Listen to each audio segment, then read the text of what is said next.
61% sa kinatibuk ang mga kaso sa COVID-19 worldwide ang mga naayo na. Samtang misaka ngadto sa 33% ang recovery rate sa nasod. Misaka usab ngadto sa 46 ug 89% ang mga naka-recover dinhi sa Central ug Eastern Visayas sa mga tawo nga nahitaptan sa COVID-19. Kini ang report ni Femery Dumabo. Padayon man nga nasinati ang pandemya apan base sa worldwide data, sobra sa katunga sa kaso niini ang mga naayo na. Kaysa 15.3 milyon nga kaso ganihang udto, 9.3 milyon na niini ang mga naayo. Mitala usab binuon og 630,214 ka mga namatay. Sa Pilipinas, 33% pa lang sa kritibuk ang kaso sa COVID ang natalang nangaayo.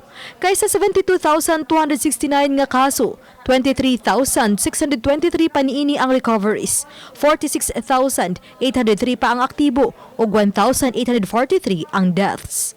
Sa Central Visayas kagahapon kinsa dunay kaso nga 14,431, 46% niini ang naayo na, kun 6,656 na ang nangaayo. 7,069 pa niini ang aktibong kaso ug 706 ang natalang patay. Sa mga kaso sa Rehiyon 7, 2,755 niini ang gikan sa probinsya sa Sugbo. 85 na gikan sa Negros Oriental. Ang lalawigan sa Bohol ang adunay 72 nga COVID case ug wa gihapoy kaso sa COVID ang probinsya sa Siquijor.